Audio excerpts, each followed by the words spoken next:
High. Reflection of लाईटला काही rules किंवा नियम किंवा लॉज लागू होतात का, असा अभ्यास सायंटिस्टनी सुरू केला खूप पूर्वी. त्यासाठी त्यांनी वेगळी वेगळी ऑब्झर्वेशन्स नोट डाऊन केली, त्याचा अभ्यास केला, त्यातून मेजरमेंट्स घेतली आणि त्याच्यात कुठे काही रूल किंवा लॉ जो नियमितपणे लक्षात येतोय का हे पाहिलं. अशा लॉज ऑफ रिफ्लेक्शनचा काय उपयोग होऊ शकतो?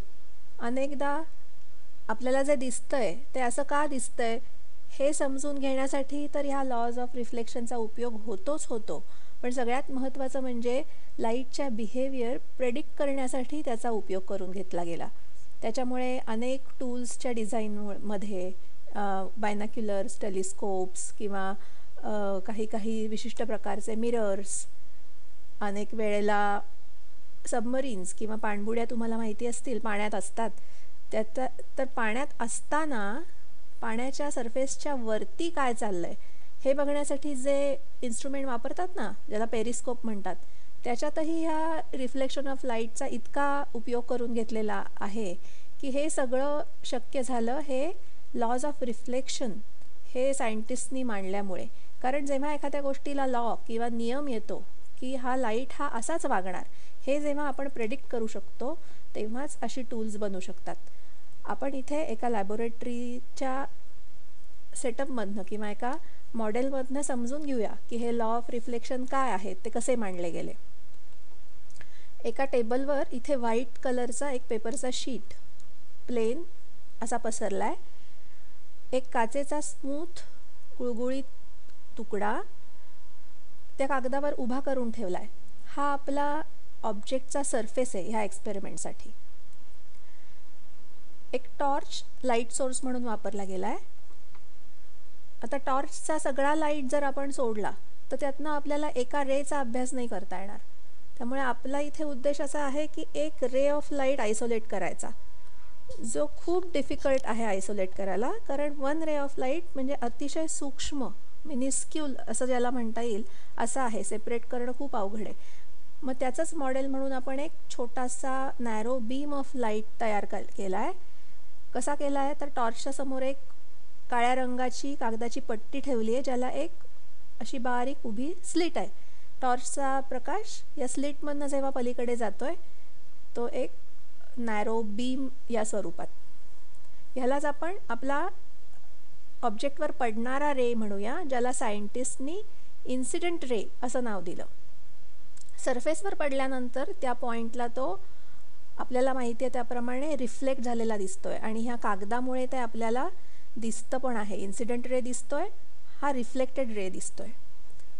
हे ऑब्झर्व केल्यावरती आता ह्याचा आणखीन अभ्यास करण्यासाठी काय केलं सायंटिस्टनी तर त्यांनी मग वेगळ्या वेगळ्या मेजरमेंट्सना सुरुवात केली. त्यांनी असं केलं की हा इन्सिडेंट रे ड्रॉ केला, हा रिफ्लेक्टेड रे ड्रॉ केला आणि तसंच आपला सरफेस किंवा ऑब्जेक्टचा सरफेस जो आहे तो असा ग्रीन कलरनी इथे दाखवला आहे त्याप्रमाणे ड्रॉ केला आणि मग वेगळी वेगळी मेजरमेंट्स घ्यायला सुरुवात केली. असा अभ्यास करता करता त्यांना एक असं लक्षात आलं की हा जो पॉईंट आहे जिथे हा इन्सिडेंट रे सरफेसला टेकतो, तिथून जर एक perpendicular line perpendicular to the surface draw केली आणि त्याला त्यांनी नॉर्मल असं नाव दिलं, तर ह्या लाईनचा इन्सिडेंट रे बरोबर होणारा जो अँगल आहे तो आणि ह्याच लाईनचा रिफ्लेक्टेड रे बरोबर होणारा जो अँगल आहे तो, हे दोन्ही इक्वल आहेत. त्यांनी असे खूप एक्सपेरिमेंट केले, खूप वेगळ्या वेगळ्या पद्धतीने ही ऑब्झर्वेशन्स मांडली आणि प्रत्येक केसमध्ये त्यांना असं दिसलं की अँगल ऑफ इन्सिडेंट रे आणि नॉर्मलमधला अँगल आणि अँगल ऑफ रिफ्लेक्टेड रे आणि नॉर्मलमधला अँगल हे नेहमी इक्वल असतात. असंख्य एक्सपेरिमेंट्स केल्यानंतर आणि हे ऑब्झर्वेशन पडताळून पाहिल्यानंतर त्यांनी पहिला लॉ ऑफ रिफ्लेक्शन मांडला, ज्याच्यानुसार angle of incidence is equal to angle of reflection. Observation करता करता त्यांच्या असंही लक्षात आलं की हा एक सेट आहे जो ह्या प्लेन सरफेसवरती आहे. म्हणजे ह्या केसमध्ये आता आपलं हे कागद जो आहे व्हाईट कलरचा, ते जर आपण एक प्लेन समजलो, जॉमेट्रीमधलं प्लेन म्हणजे सपाट सरळ असा एक पृष्ठभाग सरफेस, जशी नॉर्मल इमॅजिनरी आहे तसंच हे प्लेन पण इमॅजिनरी आहे, पण आत्ता आपल्याला हा कागदच त्या प्लेनचं मॉडेल आहे असं समजूया.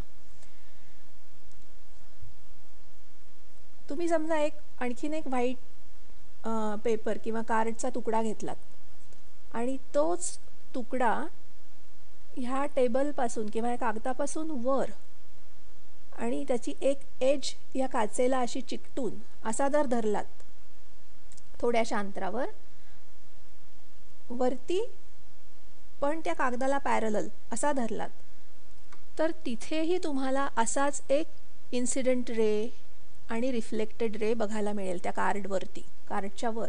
त्याचं कारण काय आहे, तर आपला हा जो सोर्स ऑफ लाईट आहे, म्हणजे ही स्लिट जी आहे ती स्लिट अशी उभी उंच आहे. फक्त ह्या पॉईंटमधनं लाईट पलीकडे जातोय का, तर नाही, इथून सगळीकडनं जातोय. इथून सगळीकडून जाणारा लाईट आपल्याला का दिसत नाही आहे, कारण तो हवेतून जातोय. इथे तो कागदावर जिथे पडतोय तो पोर्शन आपल्याला दिसतोय. हवेतून जाणाऱ्या प्रत्येक रे ऑफ लाईटला कॉरस्पॉन्डिंग इथे रिफ्लेक्टेड रे ऑफ लाईट आहे आणि एक नॉर्मल इमॅजिनरी नॉर्मल पण आहे. आणि ते तिन्ही गोष्टी ह्या नेहमी एकाच प्लेनमध्ये आहेत. हा कागद हे एक प्लेन झालं, तुम्ही वर उचलून धरलेलं कार्ड हे दुसरं प्लेन होईल आणि त्या दोन्हीच्या मध्ये अशी असंख्य अगणित प्लेन्स असतील, कारण प्लेन ही पॉईंटच्या थिकनेसची असतात. हेच डेमॉन्स्ट्रेट करायला आणखीन एक गंमतसुद्धा करता येते. समजा हा जो टेबलावर ठेवलेला कागद आहे तो ह्या ठिकाणून असा हा एवढा पोर्शन त्या कागदाचा फोल्ड करून खाली बेंड केला. बेंड केल्यावर काय होईल, तर हा कागदाचं प्लेन हे ह्या भागात राहील, पण इथून ते खाली बेंड होऊन नाहीसं होईल. त्यावेळेला हा जो रिफ्लेक्टेड रे तो आपल्याला इथपर्यंत दिसेल आणि त्याच्या पुढचा दिसेनासा होईल, कारण light travels in straight line. तो लाईट असा कंटिन्यू होईल ट्रॅव्हल करायला, पण खाली हे कागद जे आपलं प्लेन आहे तेच आपण बदलून टाकल्यामुळे आता त्याला ह्या रेला दिसण्यासाठी कागद नाही आहे, तो आहे त्याच प्लेनमध्ये, पण आपण आपल्या कागदाचं प्लेन ह्या भागापुरतं बदलल्यामुळे आपल्याला तो दिसेनासा होईल. ह्या गोष्टीमुळे सुद्धा प्रूव्ह काय झालं की इन्सिडेंट रे, नॉर्मल आणि रिफ्लेक्टेड रे हे सगळे एका प्लेनमध्ये असतात. या दोन लॉज ऑफ रिफ्लेक्शन सायंटिस्टनी मांडले. आपण तेच इथे पुन्हा एकदा डायग्राम स्वरूपात बघूया. आपला सरफेस आहे, incident ray, reflected ray, normal which is perpendicular to this surface. Angle of incidence म्हणजे इन्सिडेंट रे आणि नॉर्मल ह्यातला angle i. Angle of reflection म्हणजे रिफ्लेक्टेड रे आणि नॉर्मल यामधला अँगल आर हे इक्वल आहेत आणि हे तिन्ही एकाच प्लेनमध्ये, म्हणजे ह्या केसमध्ये तुमच्या कम्प्युटर स्क्रीन हेच प्लेन समजूया, ते नेहमी तिन्ही एकाच प्लेनमध्ये असतात. या डायग्राम मध्ये मला एका गोष्टीकडे तुमचं लक्ष वेधायचं आहे की ह्याला आपण सरफेस किंवा बाउंड्री बिटवीन टू मीडिया असं म्हणलं पाहिजे खरं तर. कारण जेव्हा आपण हवेतल्या ऑब्जेक्टचा सरफेस बघत असतो तो खरं तर हवा आणि ऑब्जेक्ट या दोनमधली बाउंड्री असते. हेच जर तुम्ही एखादी वस्तू पाण्यात ठेवली असेल, समजा एक काहीतरी काचेचा ब्लॉक, त्याचा हा टॉप आहे आणि वर पाणी आहे असं समजलं तरीसुद्धा हा सरफेसच म्हणावा लागेल किंवा ही बाउंड्री बिटवीन वॉटर आणि ऑब्जेक्ट अशी धरली तरी हा लॉ ऑफ रिफ्लेक्शन व्हॅलिड आहे. कारण पाण्यातून जेव्हा इन्सिडेंट रे येईल आणि त्या ब्लॉकच्या सरफेसवरनं रिफ्लेक्ट होईल तेव्हाही आय इक्वल टू आर हा नियम किंवा हा लॉ तसाच राहील. किंवा समजा हवा आणि पाणी असं असेल तर पाण्याच्या सरफेसवरनं सुद्धा रेज रिफ्लेक्ट होतात, त्यांना सुद्धा हाच नियम लागू होईल. त्यावेळेला सरफेस म्हणजे काय असेल तर हवा आणि पाणी यामधली बाउंड्री असेल. त्यामुळे लक्षात ठेवा की रिफ्लेक्शन हे अनेक प्रकारच्या सरफेसेसवरनं होऊ शकतं आणि ती actually boundary between two media असते. ह्या लॉज ऑफ रिफ्लेक्शनमुळे मगाशी मेन्शन केल्याप्रमाणे अनेक modern equipments, tools, medical equipments, naval किंवा आर्मीमध्ये वापरण्यासारखी इक्विपमेंट्स ही सायंटिस्टना पुढे जाऊन तयार करता आली. आपल्यासाठी आपण हे लॉज छान लक्षात ठेवूया, कारण याच्या पुढे आपण इमेज फॉर्म कशा होतात किंवा आणखीन काही गोष्टी समजून घेण्यासाठी हे लॉज आपल्याला लागणार आहेत. त्यामुळे समजले असतीलच तुम्हाला, आता लक्षातही ठेवा. आत्ता इथेच थांबूया. Good bye.